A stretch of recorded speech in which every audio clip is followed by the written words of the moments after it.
चिचोंडी पाटीलचे कार्यसम्राट सरपंच शरद पवार यांना गावबंदी असतानाही महाविकास आघाडीचे नगर दक्षिणचे उमेदवार लोकनेते निलेश लंके साहेब यांच्या प्रचाराची सभा चिचोंडी पाटील येथे आयोजित केली होती। सरपंचावर राजकीय दबावापोटी विरोधकांनी खोट्या कारवाया केल्यानं त्यांना अनेक दिवसांपासून गावबंदी आहे। मागील आठवड्यातच त्यांना अटक करण्यासाठी पोलिसांचा मोठा फौजफाटा चिचोंडी पाटील येथे आल्यानं संपूर्ण जिल्ह्यात त्यांची चर्चा झाली होती। तरी देखील यावेळी सरपंच शरदभाऊ पवार यांनी LED स्क्रीनवर व्हिडिओ कॉन्फरन्सद्वारे सभेला मार्गदर्शन केलं। सरपंचाने सभेसाठी आलेल्या सर्व महाविकास आघाडीचे नेते आणि मतदारांचं स्वागत करून गावासाठी निलेश लंके यांनी केलेल्या कामाची आठवण करून देत 13 तारखेला रामकृष्ण हरी वाजवा तुतारी असे सांगितले। माझ्यासारख्या कार्यकर्त्यावर कितीही खोटे गुन्हे दाखल केले तरी जनता विरोधकांना थारा देणार नाही।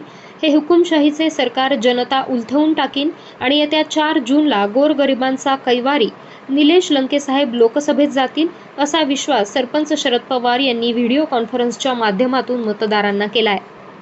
प्रत्येक गटातून प्रत्येक गावातून ग्रामस्थ बोलत आहेत की आम्हाला नेत्यांशी संवाद साधायचा आहे, परंतु नेते ते व्यस्त असल्या कारणाने मी असेल, प्रवीण सर असेल, प्रकाश भाऊ मोठे असतील, त्याचबरोबर संपत भाऊ मस्के असतील, बाबासाहेबजी गुंजाळ या भागातील सर्वच पदाधिकाऱ्यांना मागणी होती की नेते याची आज नेत्यांनी खऱ्या अर्थाने या ठिकाणी वेळ दिलेला आहे, त्याबद्दल मी त्यांच्या मनापासून खूप आभार मानतो। त्याचबरोबर फेसबुकच्या माध्यमातून मी आज आपल्याशी संपर्क साधत आहे।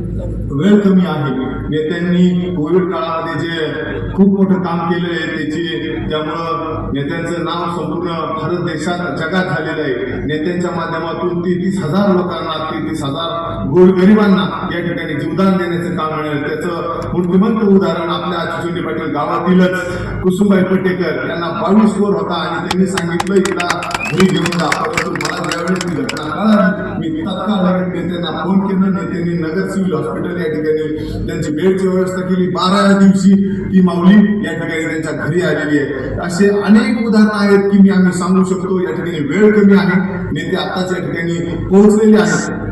नेत्यांच्या माध्यमातून आमच्यासारखे कार्यकर्ते अनेक काम करत आहेत, पण या ठिकाणी भाजप सरकार आणि त्यांचे नेते आम्हाला कुठेतरी या ठिकाणी खोट्या गुन्ह्यात अडकून टाकायचं। काल परवाच इतकी मोठी 70 ते 80 पोलीस आणून आमच्यावर लावायचा प्रयत्न होता, नेत्यांनी तत्काळ यंत्रणा हलवली, नाही तर आम्हाला त्या ठिकाणी खोट्या कारवाईला सामोरं जावं लागलं असतं। अशा अनेक कारवाई आमच्या माझ्यासारख्या कार्यकर्त्यावर झालेले आहेत, तालुक्यातील कार्यकर्त्यांवर झालेले आहेत। त्याचबरोबर नेत्यांना या निवडणुकीमध्ये मोठ्या मताधिक्याने आपल्याला सर्व ग्रामस्थांना निवडून द्यायचे। त्याचं कारण असं की नेत्यांनी वेळोवेळी नगर पाहणे त्यांचा मतदारसंघ असताना चिचोंडी पाटील काही संबंध नसताना सुद्धा त्या ठिकाणी 20 लाख रुपयाचा निधी यापूर्वी काळात आपल्याला दिलेला आहे, अनेक ठिकाणी मदत केलेली आहे। त्याचबरोबर या पुढील काळात नेते निश्चितच आपल्याला या ठिकाणी केंद्राच्या माध्यमातून मोठा निधी देतील असा मला या ठिकाणी विश्वास आहे। नेत्यांना मी सर्व ग्रामस्थांच्या वतीने या ठिकाणी मागणी करत आहे की आपण चिचोंडी पाटील